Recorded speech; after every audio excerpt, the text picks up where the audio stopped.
Why did my camera disappear? Uh-oh. Come back, camera. What a start. Incredible. Good shit. Yeah, we did it. Woo! What's up, everybody? How's it going? It's Tuesday. So it's time to get tactical. Because it's Tactical Tuesday. Let's talk about some stuff. I played a tournament this weekend I'd like to talk about. Custodes are destroying the 40k metagame at the moment. It's an absolutely brutal slaughter of everyone who doesn't wear gold, and we'll talk a little bit about that. I do have a video coming out about Custodes later this week, so we can there'll be a lot of discussion there about it, but at least my tournament was absolutely dominated by Custodes, and based on the results of this past weekend, that was true of almost every tournament in the world. So that's fun times. So yeah, there you go. Anyway, let's get into it. How's it going, chat? Hope everyone's having a good one. Hope everyone had a good weekend. Hope everyone's got some gaming in and is I don't know, ready for another week of sick 40k.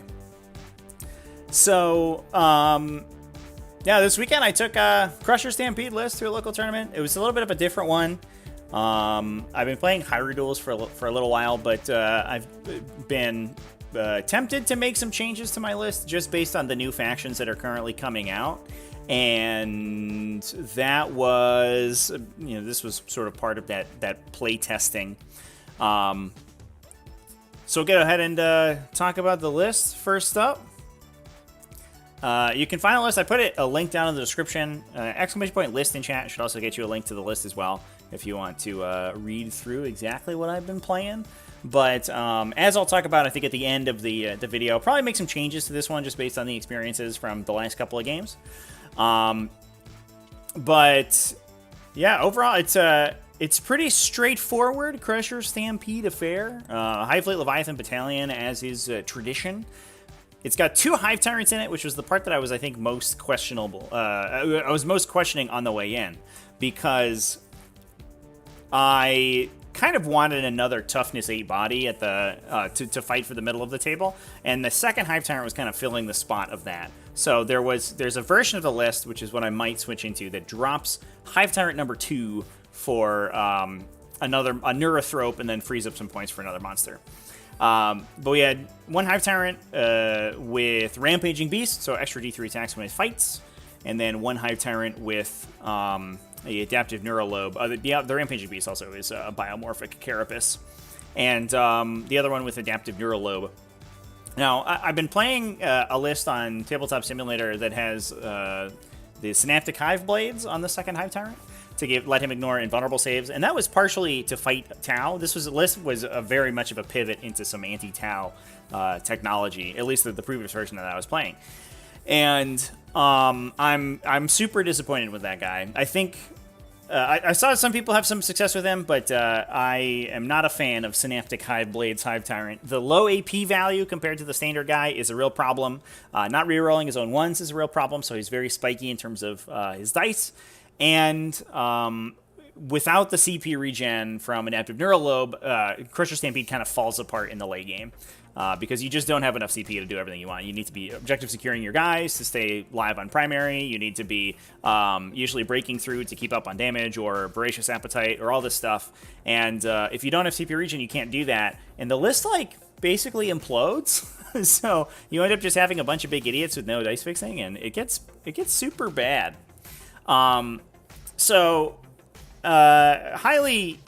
recommend not taking Synaptic Hive Blades. Instead, we can lean on that Adaptive Neurolobe a little bit harder, although the Biomorphic Carapace Rampaging Beast guy is absolutely phenomenal. That guy, he did let me down this tournament, but he very rarely does. He's very good. And then also Swarmlord in that list.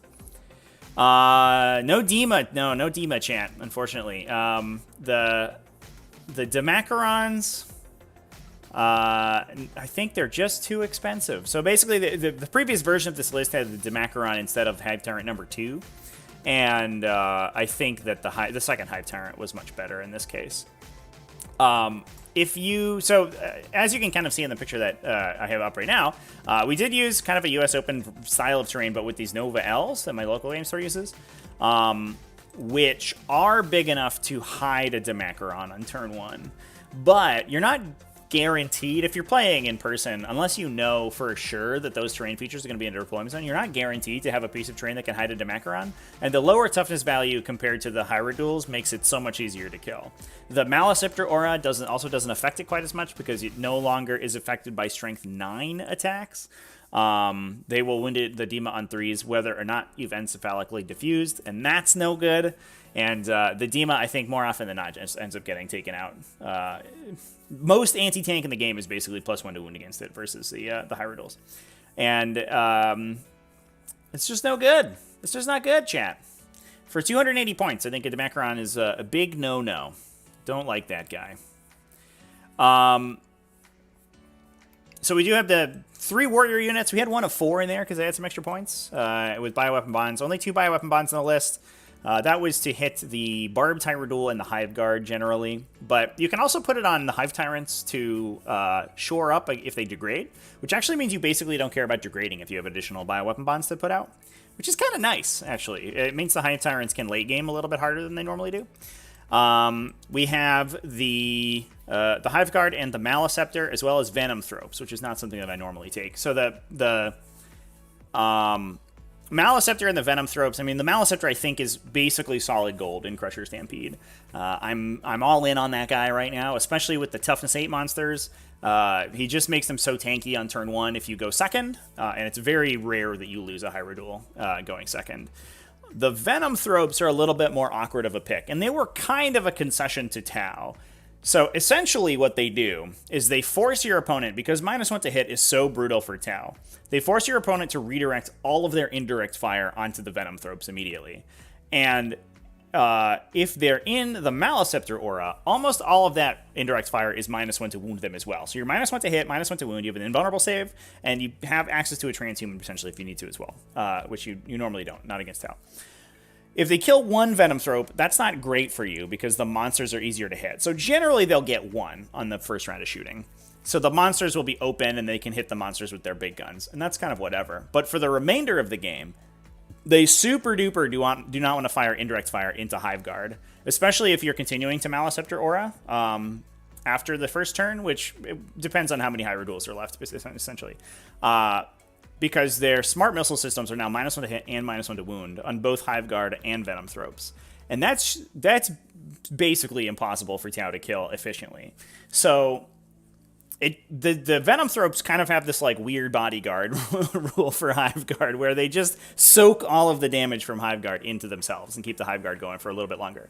In some matchups as well, your opponent doesn't have appreciable indirect fire, and then they can absolutely stonewall shots against the Hierodules too, because now your Hierodules are -1 to hit, -1 to wound. Against a lot of anti-tank weapons because of the Maleceptor aura. And that means that a lot of factions, especially ones like you can consider Space Marines, dropping multi-meltas on you, have very little chance to kill a Hierodule turn 1, even with their drop pod alpha strikes. So, I like those guys. Venom Thropes are pretty much gold. I think I'm definitely sold on Venom Thropes. I was questioning whether I would include them in the list or not. And as we'll talk about a little bit later on, if we're building for Custodes, I probably wouldn't. But I think as we're in sort of a metagame that has a lot of Tau in it, I would certainly consider keeping Venom Thropes in my list. We also had a unit of Raveners. They were kind of in there to fill points because I had some extra points floating. They're fine. I like that their guns are free now, thanks to MFM. They pinged a couple wounds off over the course of the tournament, but man, Death Spitters are not good guns. Death Spitters on a ballistic skill 4 model that advances around the table. Not great. But I was pretty impressed with the Raveners, although they're kind of float points. I would cut them if I needed to and throw something else in there. As well as the 2 Hierodules. So I ran a Barbed and a Scythed. I would normally run 2 Scythed Hierodules because they're just more efficient than Barbed Hierodules. But I only have the 1 right now in person. And I actually think Barbed Hierodules are a defensible choice currently. They do a lot of things really very nicely. If you're playing against Tau Battlesuits, they're very good at killing shield drones. They are sort of a mid-strength, mid-AP weapon, so your opponent doesn't want to take the hits on their battle suits themselves because they're like saving on 4s or 5s and then chunking for 2 or 3 damage. So they often will take those hits on the shield drones, and a barbed tyranids will probably strip all the shield drones off of a battlesuit unit that it shoots at, and that opens them up to get hit by the other Hyrule or a charge phase or a hive tyrant or the hive guard themselves. It's also a good profile against Custodes as well. It's high strength, which is good. AP2, which is also good. So if they're not in cover, then they're bumped up against their invulnerable save. And he 2 shots a foot Custodes and he 3 shots a bike. So more often than not, he'll kill a bike in the shooting phase. So every once in a while, you pathogenic slime that guy for +1 damage too, and he just eats through 3 wound infantry. So I think it's totally fine. I don't think it's worth 40 points more than the side Tyranids, but I think it's a perfectly fine include. Against defensive stratagems too, it's also having a second activation besides the Hive Guard means that your opponent has to consider where they're going to drop their strats. So you can potentially force a transhuman or a Grim Resolve or one of the defensive stratagems that Custodes have or another faction has. With the Hyrule shot, with the side Hyrule shot, with the barbed Hyrule shot, and then the Hive Guard can go. The Hive Guard can split to try to force that stratagem out, and as soon as it gets used, their double tap hits something else that isn't transhuman or whatever to try to get the maximum damage out. And it really makes the choices. It makes the decision to transhuman a lot harder for your opponent, which I appreciate. So I like that guy. I think it's fine, but I don't love him, unfortunately. The fact that he's 40 points more than a side Tyranids, but not a strict upgrade is very weird. It's weird that there's like a huge trade-off in addition to points there. I don't know, man. It's weird. But anyway, that's what I played in the tournament. I think the list is pretty good, but I think there will be some changes made for sure, especially based on the games that I played this weekend. So let's talk about the games. Round 1 was up against Brady, who actually won the Captain Con GT, which we streamed 2 weeks ago. On the twitch.tv/TacticalTortoise. All of the replays for that event are up on the replay channel. So youtube.com/TacticalTortoise. Get in there, and we streamed 4 games of 40k. It was a 5-round event. 1 game unfortunately got cut. But we had some super good games. There were some sick lists. We streamed a 6 Greater Demon list. Is that our 5 Greater Demon list? 4 Keepers, Shalaxi, Hellbane, and Be'lakor. Versus Grey Knights, which is like a super cool thematic matchup and everything too, which is awesome. And the finals were an absolute killer. So congratulations to Brady for taking it down. But here's his Adeptus Custodes. So like I said, I was worried about Tau for the most part because I think that's the worst matchup for Crusher Stampede overall. And I had taken some pieces of technology for Tau. And then looking at it, there were only a couple Tau players at the event, but there were a bunch of Adeptus Custodes. Although combined, they were certainly the majority. I think this event ended up being 22 people, and I think there were 5 Custodes and 3 Tau players. So over a third of the event was those 2 factions combined, which, to be fair, is to be expected, I think, based on how powerful those factions are and the fact that they're brand new. So definitely not too shocked that was the breakdown. But this is a sort of standard Emperor's Children stuff, or I did the thing, chat. Emperor's Chosen. It was sort of a standard Emperor's Chosen list. It was triple Virtus Praetors, 1 Shield Captain on Dawn Eagle. There was a unit of 3 Wardens, 3 units of Sagittarium, I believe, alongside a Trajan and a Knight Centura and a Caladius Grav tank. Knight Centura was an interesting one, mostly just to sit on a back objective, and she can take the -1 to hit and wound relic, which means she's not easy to kill, but she's not the toughest thing ever. We were on... There's also corn bots. That's true, chat. Yeah, Brandoff pointing out. There was... I don't know if I took a picture of any of the other lists there. I didn't really have an opportunity to, but there was a list with a Brass Scorpion and a Khitan Ravager, as well as a Lord of Skulls. It was a Corn Robots. Yeah, unfortunately, I didn't take a picture of it, but it was very, very cool list. Lots of big stompy boys. There were a lot of cool lists coming out of the woodwork. There were a lot of Imperial Knights coming out. A couple Necrons, like Necron Destroyer cults kind of focus lists, which was cool. So I think it was basically like Custodes and Tau on one side, and then the rest of the tournament was like, well, they're going to win. We'll all play our own stuff. And everyone else just brought, like, super cool lists, which was kind of fun. So, I don't know. It was an interesting breakdown. This mission, I don't... I'm going to apologize, chat. I don't remember the names of all of the GT 2022 missions, so I'm going to look it up real quick. I remember what I named the map for it in the T5S2 map pool, but this was Abandoned Sanctuaries. Here we go. So 5 objectives across the midboard. You score the bonus objective for holding the middle of the table or killing something that's within 6 inches of the middle of the table. But this is sort of a quintessential GT 2022 mission. A lot of the GT 2022 missions are center objective focused. So there are 5 objectives, or their objectives are oriented in the center of the table, and you have to be pushing up to fight in the middle. And I think I'll talk about it in my video later this week, but I think that's one of the reasons that Adeptus Custodes are so dominant right now, is because the GT 2022 format, in addition to Custodes having good rules, the format is aligns perfectly with what Custodes want to be doing, which is bricking up a bunch of infantry and just plowing them right to the middle. Here we go, boys. All in. We'll take our 2 objectives on our side of the table and just say go. And, yeah, I mean, that works for them. So, fortunately, playing Crusher Stampede, that's also my game plan, so it doesn't feel too tough there. I ended up putting the Barbed Tyranids in the middle of the table. That was going to mean that it would just get the best angles to be able to move up and see lines of fire basically through these areas. Whereas if I put it on the side, it would probably... There is a potential that my opponent could kind of Castellan's Mark to counter deploy it on behind the L, and it wouldn't have any true lines of sight. Which I think was totally fine. I was also a little bit worried about the... or I was less worried about the side tower duel on the side because it's much faster, so it can get around to the middle if it wants to in 1 or 2 turns of movement. My opponent ended up winning the roll to go first, or I guess we could talk about secondaries first thing. Noted my secondaries down here.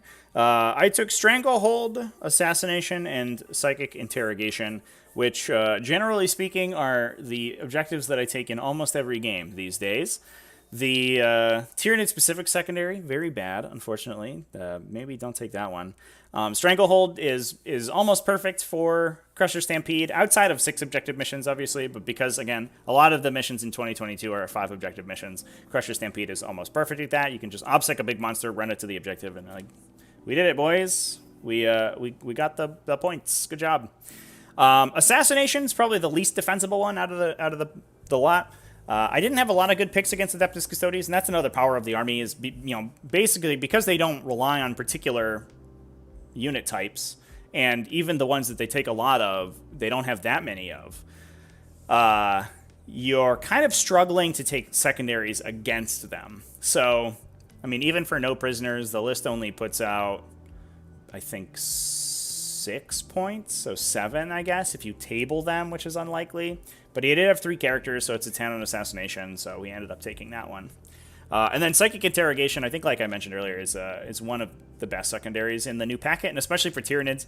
It gives Tyranids a little bit of a leg up, because Psychic Interrogation is so good for them. We have so many Psychers that taking a turn off with one of the characters isn't that big of a deal. And especially since we have a lot of Psychic Phase Manipulation, so you can do things like Synaptic Channeling to move a psychic power from you, or the model who's going to be casting the psychic powers, to somebody else to then perform the action without losing access to that power. Combos like that are really powerful for the list. So, good stuff. My opponent also took Stranglehold. You can bring it down. I think that's pretty obvious. I have a billion monsters, so it seems good. He also took Raise the Banner side, which I think was a little bit awkward. But again, I think both of us were kind of scrambling for secondaries here. Another pick against me is potentially Abhor the Witch. I do give up 11 on an Abhor.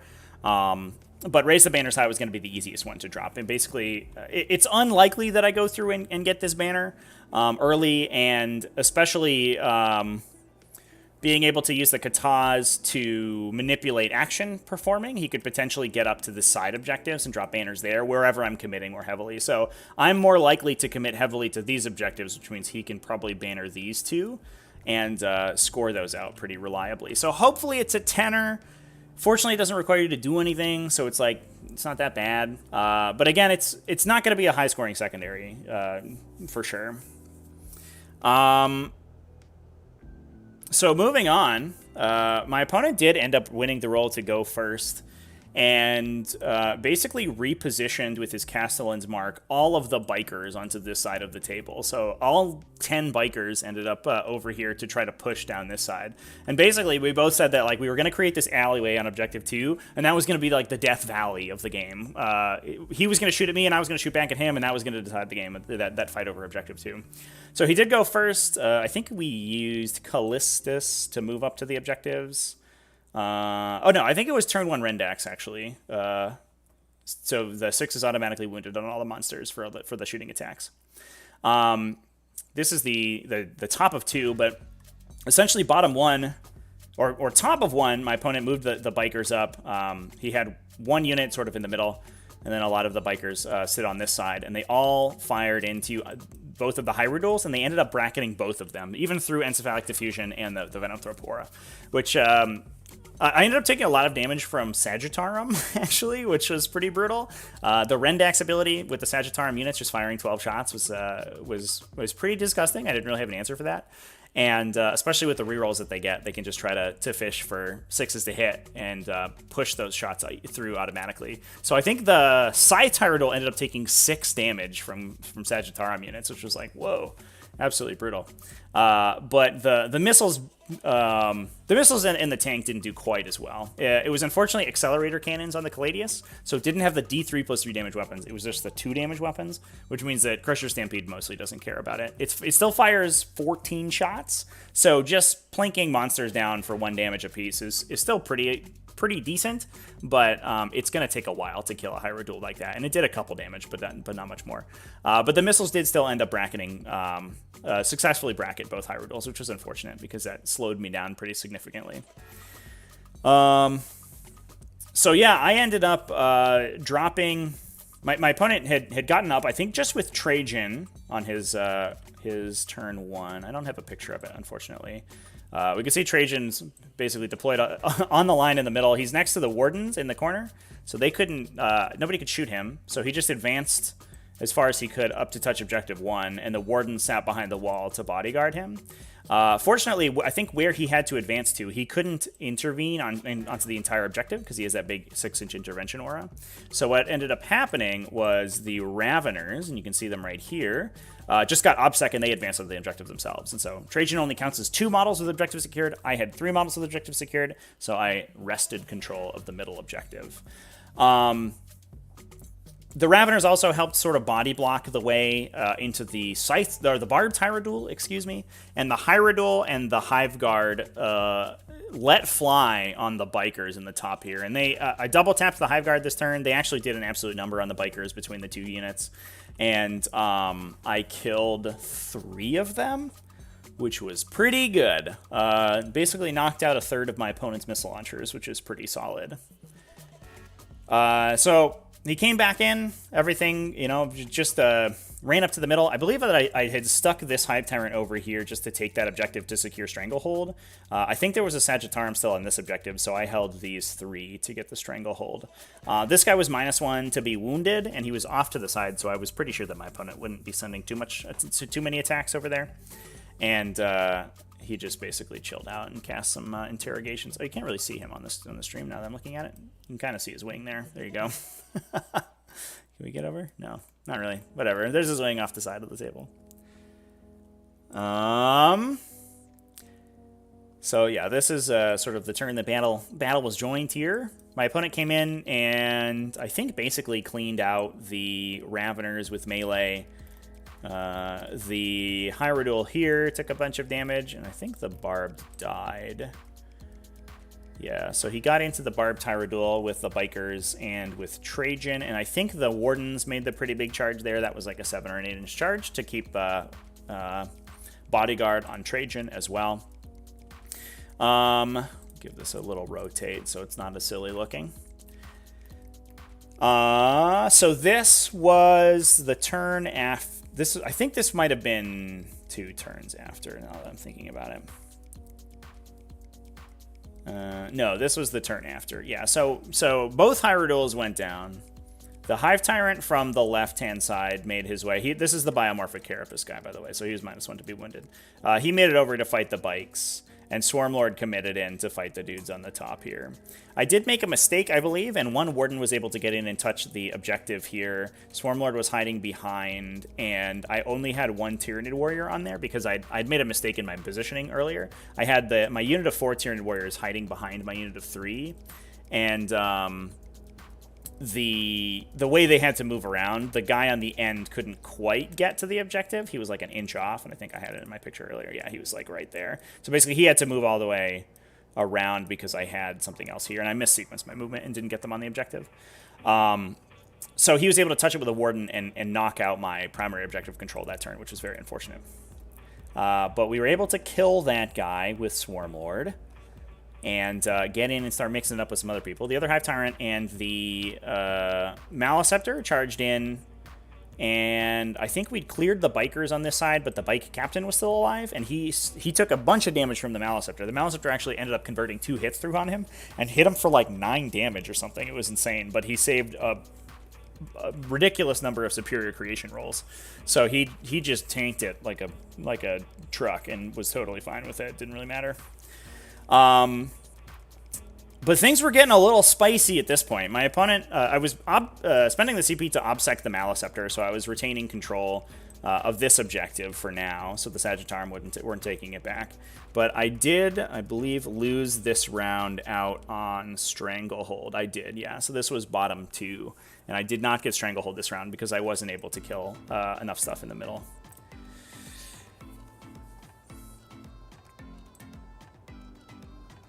All right, and then this is things sort of came to a head here. I did have one very lucky turn where my opponent didn't quite roll high enough on invulnerable saves. What ended up happening, so on the turn previous, I don't know if I have a picture of it. I don't, unfortunately. You can kind of see the bikes or the bike captain fight in the Sagittarium fighting over here. But what ended up happening was that my opponent took the bike captain who was standing over here. He used the Emperor's Chosen stratagem, amalgam, to hop him over and fall back and charge, and so he was able to charge into the Hive Guard. And one thing I realized is that this matchup ends up playing out a lot like Harlequins, actually, because the bikes are so hard to pin down. They're hard to kill. Harlequins are easier to kill, but they tend to be more numerous, so it's hard to kill all of them. And if one survives, it falls back and operates normally. So it gets in, they get into weird places, and the bikes are sort of the same way. They get up to the middle of the table. It's almost impossible to wipe them out in one go. So some of them survive. They spend 2 CP. They fall back and charge, and fall back and shoot. So then they pop back, start shooting at your support units, and then they charge into your guns and stuff. So if I were to tech for this matchup, one thing that I would try to do is get a bodyguard unit for the Hive Guard that can literally just sandwich them in. And the Venom Thropes, I think, are good at that, but only 3 models isn't going to do it. I think you need 6. So what I probably should try to do is keep a warrior unit back there, and between those guys make a little castle for the Hive Guard to force him to come in and charge something else first, essentially, and that can create awkward situations. In the instance where he can fall back and charge right up to the Hive Guard, it doesn't help so much because he charges whatever other unit is there and then tries to pile into the Hive Guard. But if you can make it so that he can't quite charge that unit, then he has to do a pile and consolidate thing, and if you have a body blocking unit, then he can't get in. So then the Hive Guard can shoot. But in this case, the Hive Guard ended up getting charged. I think 1 or 2 of them died, and then they got stuck for a turn. But this Hive Tyrant came back to deal with that guy and ended up just murdering him, which was pretty good. I was pretty proud of that Hive Tyrant. And then things also started sort of going south for the Custodes at this point as well. The fight in the middle here went well for me. The Hive Tyrant ended up killing, I believe, Smites killed the Wardens. And then I was able to kill Trajan between the 2 Hive Tyrants, and the 1 bike survived, and it fell back and shot. The Maliceptor was just sort of sinking into the Sagittarum on the other side of the table and having a great time just tanking all of their damage like a big idiot. And but at that point, the game was sort of solidly in my favor. I was able to take these 3 objectives. I got Obsec on all the objectives with Warriors, so he would have had to kill the Warriors. I didn't even have to pay the CP to become objective secured. And this guy in the middle just sort of tanked for days and days and days.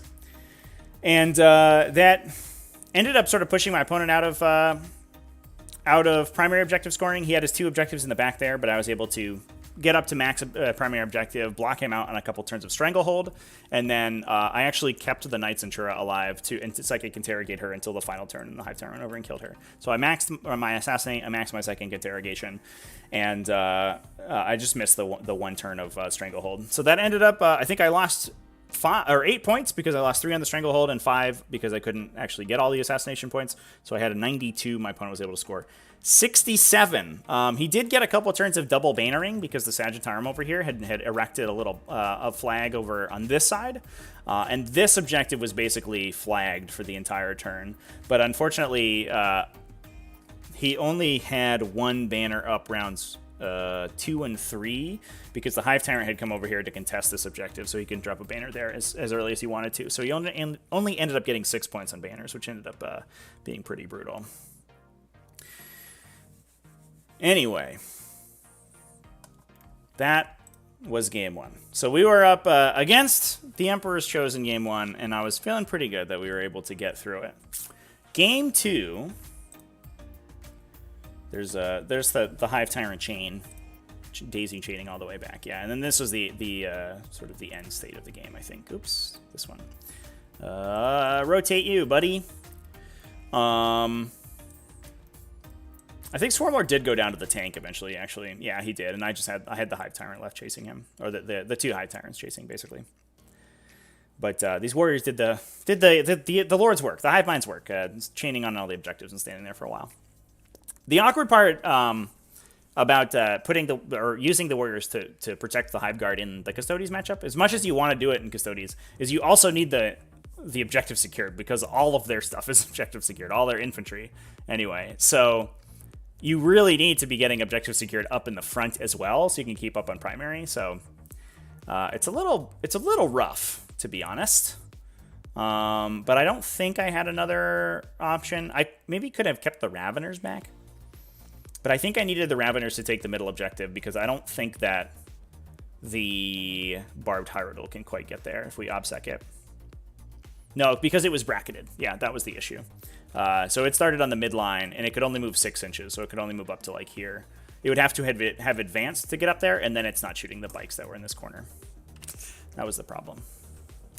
It was unfortunate. I was a little worried after all of the Hierodules got bracketed immediately. I was very worried that I wouldn't be able to sort of keep up.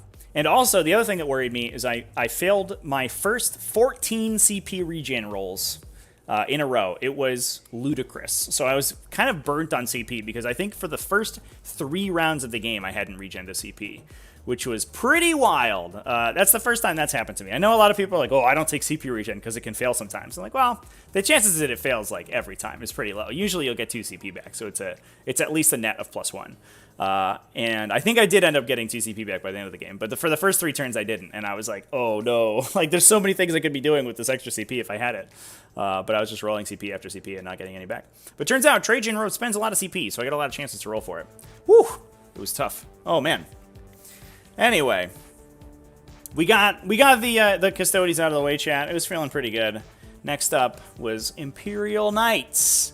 This is interestingly a House Crast list, and it was all plastic knights. There were none of the Forge World Knights, so no Megaras or anything, which was a little unfortunate. Although Megaras did get a big points increase recently, so that's not too surprising. This was, if I can remember all of my knight classifications, this was 2 Crusaders and a Warden. Is that right? I'm gonna look it up real quick, chat, so I don't misspeak. A gun and chainsword guy. Is that a Warden? Or a Gallant? Is that a Gallant? Gun. No, the Gallant has the 2 melee weapons. Warden? Yes, it is a Warden. Gun and chain sword. Okay, we nailed it. I'm so great at 40k. As well as 4 armatures. There's 1 Helverin and 3 Warglaives sitting in the back there. And I was actually curious to see how this matchup went, because normally with a regular Tyranid list, I don't feel good against Knights at all. It's pretty bad if you go second, because Avenger Gatling Cannons kill Tyranid stuff literally all day. It's so bad. With a Harry Dan list, it's like a super fun cakewalk, because Harry Dan kills 1 to 2 Knights a turn and just keeps doing that every turn until the game's over. With the Crusher Stampede, it feels like it's a little bit in the middle, because you have, on one hand, if you can get to the Knights, you're pretty good at killing them, but on the other hand, you're also kind of out in the open to get shot at, and you're just eating it. Fortunately, all the defensive technology works against Knights, which is pretty good. So this was bottom of the first turn. I think I missed the first turn photo, unfortunately. But we were playing... this was Secure Missing Artifacts, the updated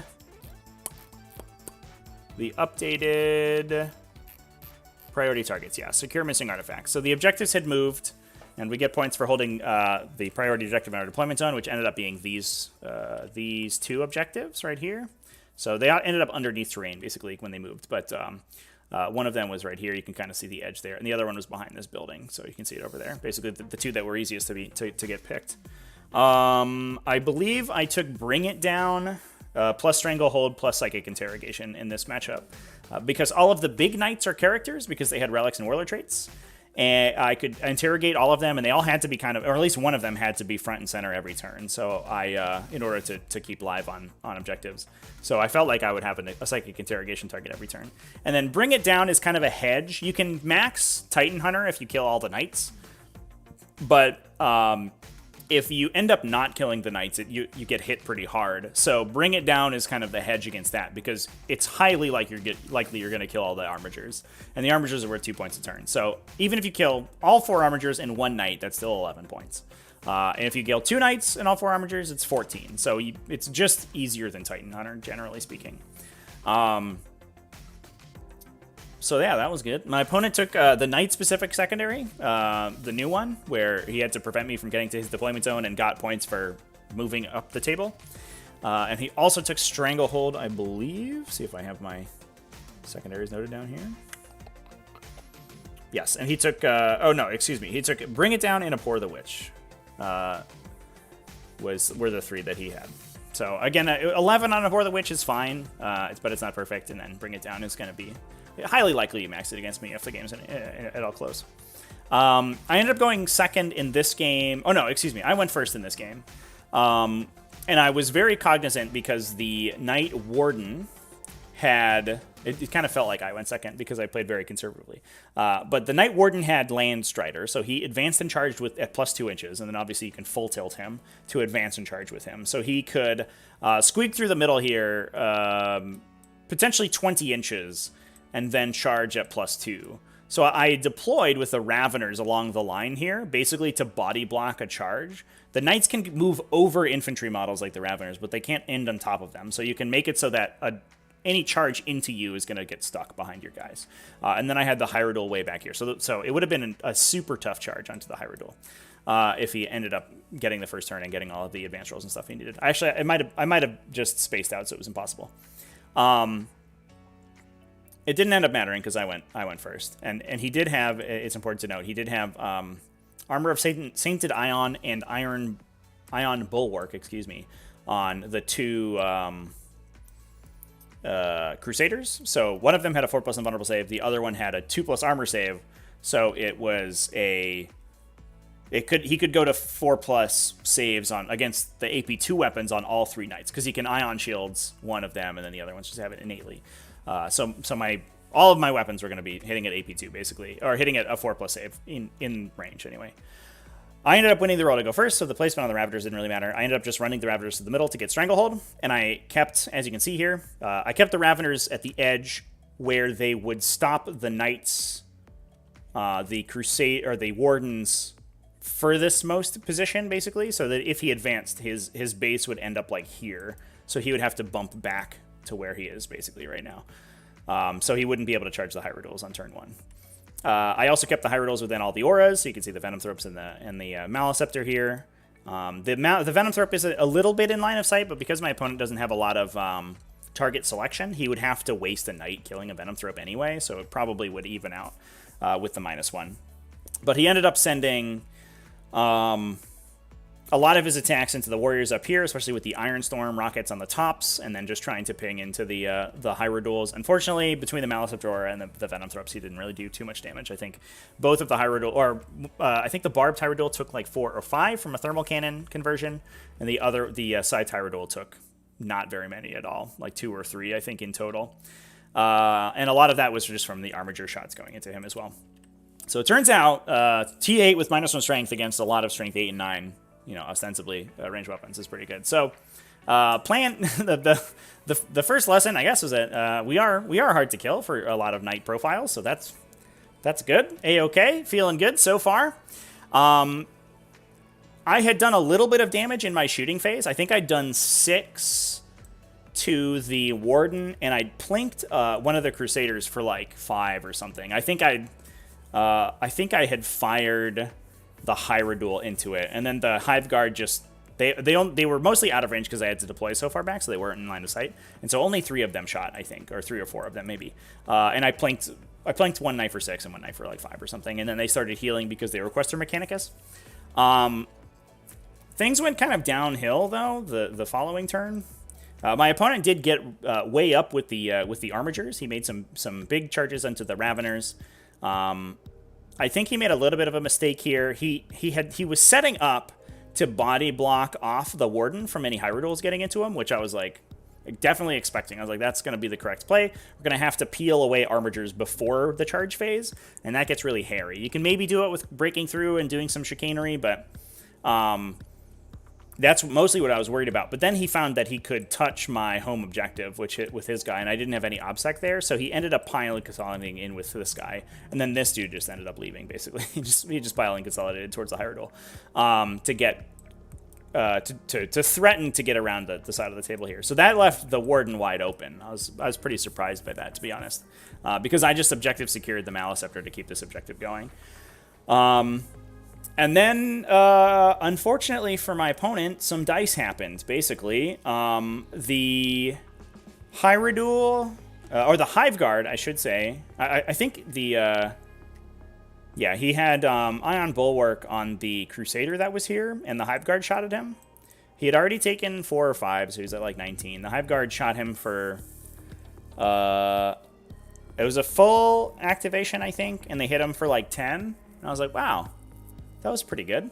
That was a very good conversion from the Hive Guard. We'll double tap and try that again. And they hit him. The first attack roll, exploding 6s them. I think they hit every time, which is average with bioweapon bonds. And then they wounded like 7 times or something, and they got 4 or 5 through. And it was like a pretty good roll. And then the second time, they converted 5 through, which is a little bit less, but pretty standard. My opponent failed every single 4+ invulnerable save, and I rolled enough damage to kill it. So the Crusader had just died. I moved in and used Thunderous Impact with the Hyrule on the Warden, and it also died. And I was like, okay, well, I guess this game's over now. And yeah, we mostly talked out the game from there, unfortunately. I had not been expecting to double tap the Hive Guard, but until I saw I had done a bunch of damage with their first activation. So I was like, we'll see how the second activation goes into the Crusader, and the Crusader just straight up died, which was highly unlikely. I think at the end of the day, my opponent had made 1 out of 10 invulnerable saves on it to take the lethal damage, which is just like, brutal. Absolutely brutal. The Hive Tyrant killed one of the Armigers. The other Armiger tanked the Barbed Hyrule, because the Barbed Hyrule doesn't have that many attacks, to be fair. And then one of them died, I think, to the Hyrule's guns, actually. The Barbed Hyrule's guns. Or guns and smites and stuff like that. So I think I was going to be in a good spot regardless. Again, I think that my opponent would have been behooved to just castle up all of the Armigers in front of his knight and force me to kill them, because, again, that creates a lot of fail cases, or fail states for my for my turn. Essentially, I think he could make it so I had to kill 2 armigers to get to the knight. And that's certainly possible, but it's much less likely. And that does mean that I don't put any shots into the Crusader. But 9 times out of 10, that Crusader does not die to my shooting, and my opponent gets 2 full knights back. I think I still end up winning the game, but he's in a position where he can try to kill both Hierodules. Because the Hierodules had been tuned up a little bit. I think, yeah, this guy's bracketed, and this guy was almost bracketed. So with 2 Crusaders, they're outside of all their auras. I probably don't Encephalic Diffusion, so he gets 2 full thermal cannon activations, all the little guns, and then charges, and we just see what happens. And that makes the game much closer, because the Hive Tyrants by themselves, they can fight knights, but they're not great at it, and I need to put a lot of CP into buffing them if I want to do that. So I think I was probably still going to win anyway, but it certainly would have been a closer game, but that ended up being an absolute blowout because my opponent just rolled poopy. Just straight up rolled poopy and died, which was unfortunate, but it was good to see the Crusher Stampede into knights. It does feel like the matchup's there. I think it's probably fine for Crusher Stampede. They basically hit as hard as knights while being significantly cheaper, so that's good. And the defensive stats are just good against a lot of the knight offensive profiles, which is, feels good, man. So anyway, that got us onto the finals game.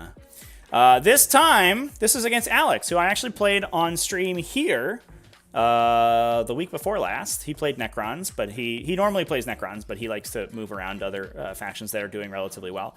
And he was also undefeated. So that game is up on Tactical Tortoise TV.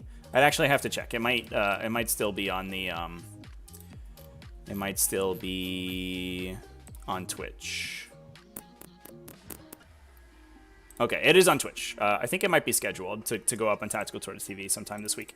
So you can check that out. That was a fun game. It was Crusher Stampede versus Necrons, which is kind of an imbalanced matchup, but I think it was interesting, and we showcased some of the cool rules in GT 2022. And hilariously, that was also on Tear Down Their Icons, which this mission was also on. So Alex had a little bit different of an Emperor's Chosen Adeptus Custodes build. So we're back to Adeptus Custodes. And this time he had some additional units of Sisters of Silence. So he had 2 units of Prosecutors to fill up his troop allotment. He only had 2 bike units, but he also had the Iliastus Accelerator Caladius. And he also had the Praetorian Plate Captain, who, by the way, just today was errata chance to count as a heroic intervention. So if you're playing against Custodes in the future, keep that in mind, that you can attack him when he teleports into you. So that's exciting. That's something at the very least. I don't think that ended up mattering particularly in this game, but something to keep in mind for the future. But yeah, this ended up being against Custodes again, and this time I went second. I did take I think exactly the same objectives that I had taken previously. So Stranglehold and mental interrogation and assassination, I believe, is what I took. Oh, I didn't note down my secondaries, chat. That's so bad. Too bad. Sad for me. So I believe that is correct. Interestingly, my opponent also had a single Alaris Custodian in Deep Strike, which is actually pretty relevant in this matchup because you can perform the action to drop bombs in your opponent's deployment zone. And they go off in 1 turn if you are objective secured, which, as a Custodes infantry, he is. So that dude is money in this mission. If you have those little tiny objective secured units that you can deep strike, they are glorious for Tear Down Their Archons. And I think Tear Down Their Archons is going to be a pretty popular mission because, A, the mission bonus objective is super cool, but also it's a 5 objective mission, so it tends to be pretty fair and balanced. I ended up going second in this one as well, which I was a little bit sad about. I had set up with my Raveners in the corner here so they could run to the objective to get me Stranglehold turn 1 if I really needed them to. So I was kind of hoping to get first turn, but at least going second would have meant that my opponent does have to move into the threat range of my guns, so I didn't feel too bad about it. I actually think that the Custodes matchup is relatively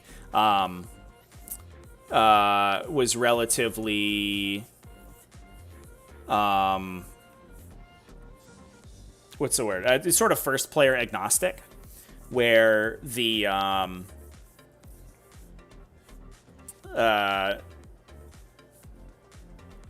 going first or going second, I don't think makes a huge difference. The Custodes can move up and sort of alpha strike you aggressively, but especially with Crusher Stampede, your defensive buffs are so good that you tank a lot of it.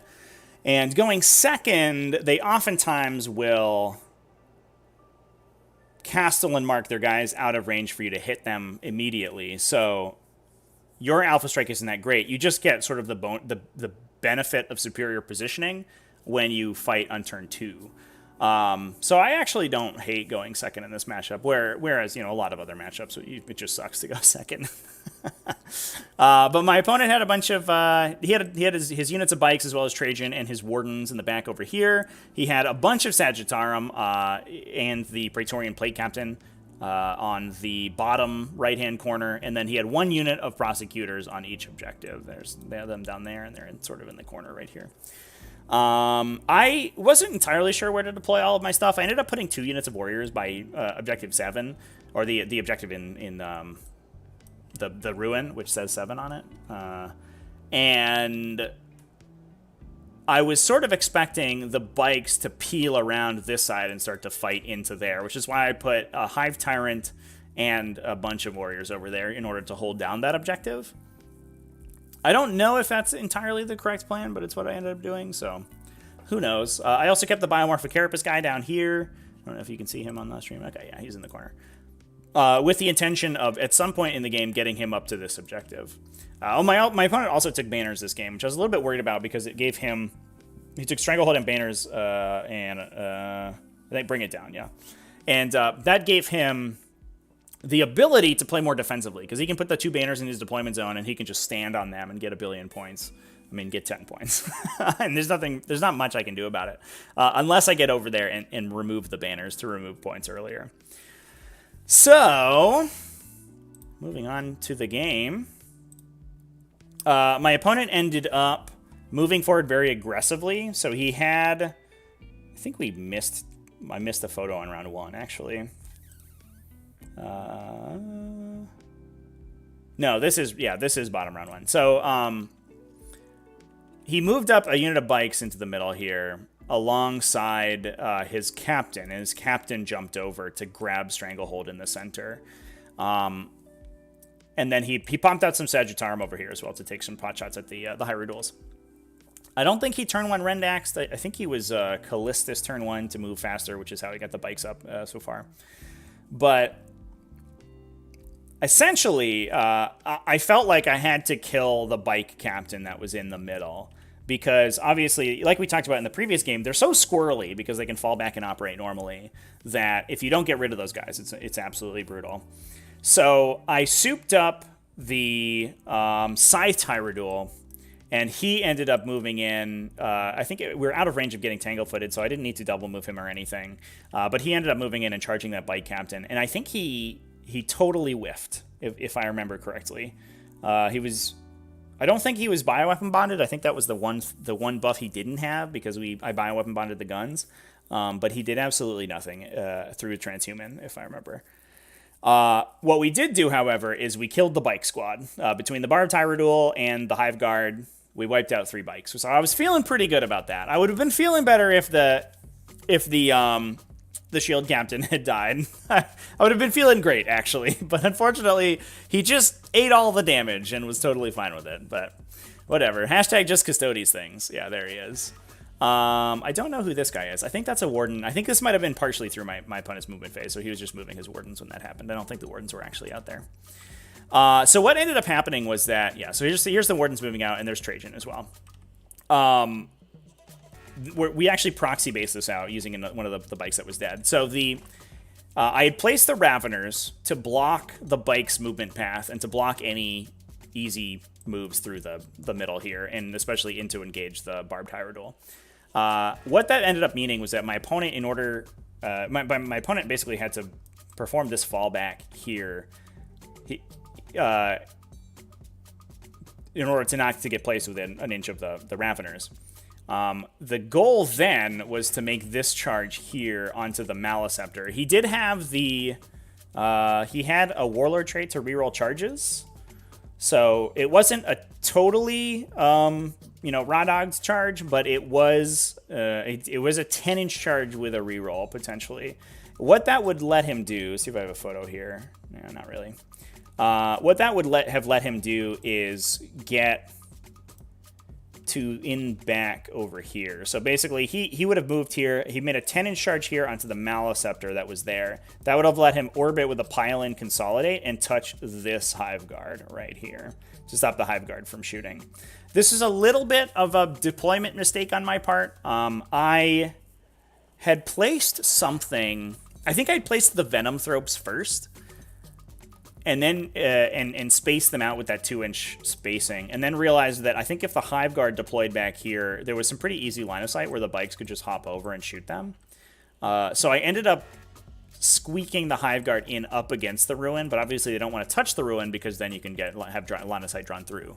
So that was, mea culpa, that was a deployment mistake on my part, where the Hive Guard should have probably been placed first, such that I could block off this area with the Venom Thropes to stop that pile-in consolidate move from happening.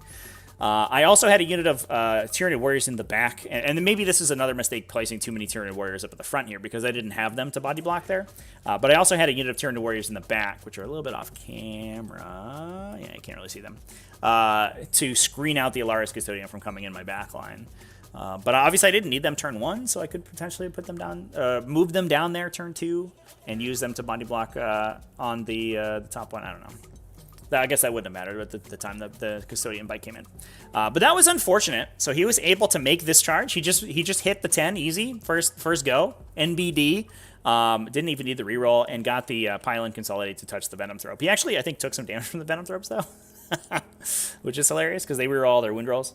And that's just good, clean fun right there. That's what that is. Now, unfortunately for me, this is a turn afterwards, I think. So my models had all come in and blown up the captain over here. My opponent committed super hard onto the Hyrule, the side Hyrule that was in the middle. This is the barbed Hyrule that's here right now, but the side Hyrule, when it was there, committed super de-duper hard onto him. My game plan, I had all the buffs on him because when he tried to go kill the bike captain, my game plan was to eat the attacks and then Death Surge to try to clear the second bike unit that had committed in. So essentially, I think Trajan had charged at that point. The second bike unit had charged, and the Warden unit charged. And I figured that I would Death Surge. And because I had +3 attacks and all of the buffs from the previous turn, I had a pretty good chance of killing the bike unit with 9 attacks. Yeah, who knows? Maybe they transhuman. I don't know. Unfortunately, I think my opponent both rolled poopy on his attacks into the Hyrule, and I rolled pretty well on my saves and my catalyst rolls. And I ended up surviving on a single wound. This turn... so that was bad for a couple reasons. First off, the Hyrule was in my own way. He was standing in front of all my opponent's entire army, and the other Hyrules and my other melee couldn't get in there to fight them. So that sucked. In addition, I didn't get my Death Surge off. So even if I had died afterwards, I wouldn't, or stayed in melee and paroxysm but gotten to attack even then, I would have either had to spend 2 CP to attack on my own turn, in exchange for not attacking my opponent's units at all, or I don't get to attack with that guy, or I attack at bottom profile instead of top profile. So it was just like super crappy that had happened. To make matters worse, my opponent was in Rendax turn 2, so his 6 is automatically wounded. I fell back with the Hyrule to get him out of the second Hyrule's way, and he ended up using rapid reactions to fire when I fall back, and killed the Hyrule in my movement phase. So I was pretty upset about that, because instead of the interaction being that he charges the Hyrule, commits into the middle, I get a bike unit, and the Hyrule trades for a bike unit. Instead, my Hyrule died, and that was it. Which was not great. Not a great start to the turn. So what I ended up doing was everybody piled in to blow up the shield captain over here. He ended up fighting on death to kill a Hive Guard, but it didn't end up mattering that much. I shuffled up the Biomorphic Carapace Hive Tyrant up in here, and I think he interrogated Trajan, who was in the middle. And then he got onslaughted to advance and charge and double moved over to my opponent's objective. I also spent to obsec him, so as soon as he touched the objective, he would take it from my opponent and break their banner there. I was really feeling the banner pressure at this point, because I knew that it was possible that I got pushed down on Assassination, that I only got 7 points or so on Assassination. If my opponent got 10 points on banners, and was able to get any bonus on primary whatsoever, which they potentially could do because they're so much better at the mission bonus than I am, then things could go pretty poorly for me. So I ended up committing the Hive Tyrant very early, and I think in hindsight this was a mistake. I think I should have held it back. Because my opponent had the Praetorian Plate Captain over there, and he also had the 2 units of Sagittarium. You can kind of see them peeking out from behind this wall here. But they were outside the wall here to fire Rendax into the Hierodules. By the way, my opponent's... I think both of our dice were sort of weirdly spiky in this game. My opponent converted probably 4 to 5 wound rolls on every single Sagittarium shooting into a Hierodule. So on turn 1, they were winning on 6s, and after that, they were winning on 5s. And between Rendax and rolling 5s, he probably wounded 5-ish times every time a Sagittarium unit attacked, which was like astronomical. I saved a lot of them, though. So to be fair, he was rolling high on his wound rolls, but I was also rolling high on my saves. So I think they mostly evened out. And he probably did an average amount of damage. But it was at the table, it was very tilting to watch a Sagittarium unit shoot at Hierodule and be like, hey, take 6 saves or whatever. I'm like, please stop. Please never do this again. And that trend sort of continued. So that was a turn 2 Rendax, and because it's the Emperor's Chosen specific kata stance, my opponent was going to get turn 3 into 6s auto-wounding on Rendax as well. So, speaking of which, we'll move into turn 3. I think this is just a better shot of the bottom of 2 here. Yeah, we'd... Oh, so Trajan hadn't committed at this point. It was just the Wardens and the Bikes. And I think the Bikes ended up getting taken out by the shooting between the Hierodule and I guess the Hive Guard didn't shoot. And maybe I smited them a little bit or something. I don't know. Something killed the Bikes. Now that I'm thinking about it, I can't quite remember. Oh, let's rotate this bad boy. So afterwards, some funky stuff happens. So that was my bottom 2. Top of 3. My opponent dropped the Allarus Terminator down. When I went in with the Hierodule, he used the Praetorian Plate to intervene the Allarus Captain into the center objective as well. Mostly just to put more model count there, because he had Impregnable Mind. He also denied a Psychic Interrogation with that guy 1 turn as well, which is a little bit annoying. So I was capped down to 12 on Psychic Interrogation. And this guy dropped down and started putting bombs in my deployment zone, which is the worst. I hate that guy. So they're blowing my stuff up. Now that the threats in the back were removed, I had started to move up the table, and the Hierodule in the middle is also super messed up by the Sagittarium and the Wardens that were over there. Unfortunately, what had happened to the Hive Tyrant on the right-hand side was that the 2 Sagittarium units pulled in, and I think he got a round of attacking with the Praetorian Plate guy as well. And he used the Emperor's Chosen stratagem to flip one of the Sagittarium units to Shadow Keepers, so it got reroll wounds against the Hive Tyrant.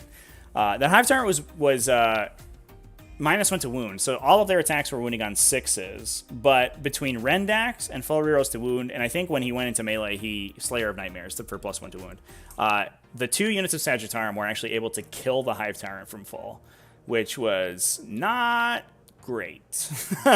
So the Hive Tyrant, he did the job of breaking the banner for 1 turn, and he knocked my opponent down to 4 primary at one point, but he immediately died, and all he had killed was the unit of Sisters of Silence, which was not great.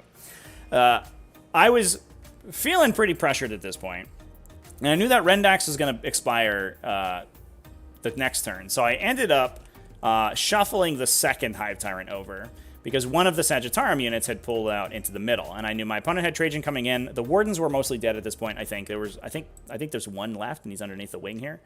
So it was mostly the characters I had to deal with and the Sagittarium that were hiding inside this building.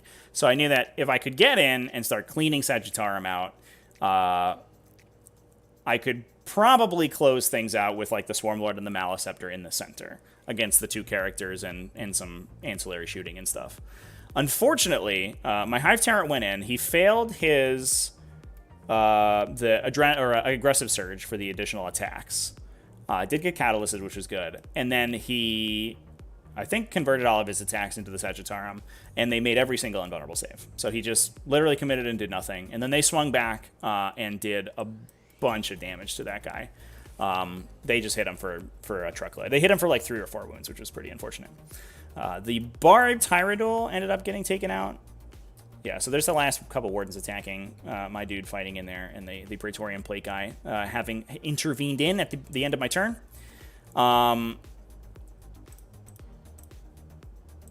So I think I missed a turn in here. But the other thing that happened this turn as well was that the Raveners that were over here ended up moving around, and the other out I had to try to knock my opponent down on primary was to get them around and attack the Sisters of Silence that were on the wall here. Unfortunately, Trajan was standing right here. So what ended up happening was I rolled, I think, exactly enough to get a Ravener in engagement range of a Sister of Silence right here. I think I needed like a 7 to hop the wall and get the unit basically... I'll zoom in a little bit so this is easier to see. So there's Sisters of Silence up against the wall like this, right? I had the Raveners here, and I rolled exactly enough to touch one through the wall, which meant the rest of the unit was chained out, something like this. If I'd rolled 1 more inch, this first guy could have hopped the wall and gotten back here, and the rest of the unit could have sort of spread out back here. And what that would have meant was that they were out of Trajan's 6-inch heroic range. Unfortunately, just how things ended out, Trajan was a little bit farther back, I think, at this point. He ended up heroicing into the Raveners. The Raveners got to swing. Because Trajan had soaked their pile in, only 2 got in on the Sisters, killed 3 of them, so left them on 2 models, and then Trajan killed the whole unit, and then piled in consolidated back to basically where he was. So that was super unfortunate. The Hive Tyrant sunk in, did basically nothing, and then I think the Hyrule died this turn as well, to the Praetorian Plate Captain jumping over and fighting him. So things were not looking good for our intrepid heroes here. I was basically, essentially, I had committed both Hive Tyrants, and I had succeeded in breaking 1 banner. I think I had prevented my opponent scoring 5 victory points and killed 1 unit of 5 Sisters of Silence for 450 or 420 points of Hive Tyrants, which was not super great. The Swarmlord ended up going in as well, and he, I think, just got trucked by Trajan and immediately died, basically, too, unfortunately. He was able to get my, I think, my last turn of a Psychic Interrogation. Is that right? Did I get 12 around Psychic Interrogation? Did I note down my points for this one? Oh, I didn't! No, chat, what have I done? Sad. So I don't remember exactly the points. I guess I have the final score up on the app, but I don't have my exact secondaries. Anyway, things were not going well. We got to bottom round 5. Because I was second player, I had bottom round 5 scoring. And what I had to do was score... I believe I had to clear one of my opponent's bombs. He'd left 2 bombs in my my territory. He'd left 1 back here and 1 over here. I think it's like on the objective here somewhere. We're zoomed in a little bit. Yeah. So there was 1 bomb in the back. Telestrator, what are you doing? There it goes. There was no. My Telestrator's broken, chat. I'm getting too excited about this game. This game was super cool, by the way. I very much I appreciate how there were a lot of interesting choices to be made, and I think in a couple instances I definitely operated things incorrectly. So essentially, the score had broken down to such that in order to tie the game, I had to get a 15 on primary, so I had to hold 3. That would have gotten me Stranglehold, and I had to break one of my opponent's bombs. The Alaris Custodian, who's this guy right here, I had basically run my unit of 4 Tyranid warriors out to try to knock down one of his bomb objectives. The Alaris Custodian had charged them. Or he had placed this bomb, and they had surrounded him to stop him from placing a third bomb. So there was no way that he could move where he wasn't going to be within range of this bomb, because he had to, even if he flipped into Callistus to advance and perform actions, he had to move around me and couldn't get outside 9 inches of the bomb. He charged the warriors, and I was able to pull casualties such that when I pulled casualties such that I was out of coherency, so that in the morale step of my opponent's turn, the warriors, I pulled warriors engaged with him, so that the remaining warrior was the only one left, and he was and he was out of coherency. So that freed him to go perform action. So he went to clear the objective in the back there. I have a video all about that for advanced tactics, by the way, of using coherency like that. And that should be coming out probably this week. It's recorded and stuff. I just have to edit it, basically. But that's a super cool thing you can do with coherency checks. Is you can kill your own models that are engaged in melee, so that you can get out to do stuff. So we cleared the bomb in the back there. I had to spend a CP to objective secure the Venom Thropes, and it was all on the back of the Venom Thropes. The Venom Thropes had to get in, and in order to hold the center objective, between the Hive Guard shot with bioweapon bonds, and we had bioweapon bonds on the Venom Thropes as well, we had to kill the Sagittarum unit, and my opponent, I believe at this point, was burnt on CP, so he couldn't Auspice or transhuman them. We had to kill the Sagittarum unit and get all 3 Venom Thropes onto the center objective in order to hold it. So essentially, there were 3 Sagittarum. One of them was right here. Unfortunately, I fired into them with the Hive Guard, and the Hive Guard did super poopy, unfortunately. Oh, the Hive Guard are off the screen here. They're you can see their bases right there. There's the Hive Guard. The Hive Guard rolled super poopy into the Sagittarum Custodians. They only killed a single Custodian, I think. Just because their wound rolls are not particularly good. I think I hit like 8 or 9 times, and I wounded like 4 or 3 or 4. It was not good. So it was all down to the Venom Thropes. The Venom Thropes charged in. We did this cool trick, which I'll probably do an advanced tactics video about preventing heroic interventions, because obviously Trajan could heroically intervene any position that I was standing on the objective. So we did the trick where 1 Venom Thrope charged in to this position, to where basically where the other Sagittarum was, such that he was engaging Trajan, but he was closer to the Sagittarum on the other side. Trajan, obviously, when we get to the heroic intervention step, cannot heroically intervene because he's engaged, and then the Venom Thrope just piles out of melee with him into the Sagittarum unit. So this game was so close, Chad, that we had to pull out all of the stops in order to try to clear out the Sagittarum unit. Unfortunately, 6 attacks from Venom Thropes, highly unlikely we kill the Sagittarum unit. I think 1 had been wounded by the Hive Guard, so if he fails 2 invulnerable saves, there's a chance. I think we did wound like 3 times, but I think he made all his invulnerable saves, and they didn't end up killing them. But there was a ghost of a chance there. I think if the Hive Guard had killed them down to only 1 Sagittarum, there's a non-zero chance they get killed by the Venom Thropes. And that ended up, let me grab the final score here. I think losing me the game. Oh no, I can't find my score.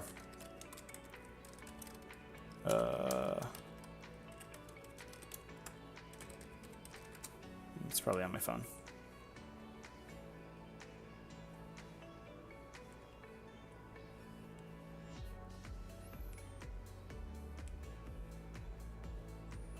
That ended up losing me the game 80-73. Yeah, so if we had, so that got me on that final turn, that got me only an 8 on primary. So I think I was up to 40 primary in total. So I would have gotten to 44 in if I had scored the center objective, and I would have stranglehold, so I would have gotten the additional 3, and that would have tied the game 80-80 if that Sagittarium unit had died, chat. It was so close. We'd put our faith in the Tickle Finger boys, and unfortunately they couldn't quite get there, but we tried our best. And unfortunately, I think a lot of it was sort of on the shoulders of those Hive Tyrants, and they had just committed in and done stone cold nothing, and then that was basically the game. I had 400 points in my army, essentially not do anything to my opponent, which was super duper unfortunate. But this game was seriously awesome. Unfortunately, that put me down.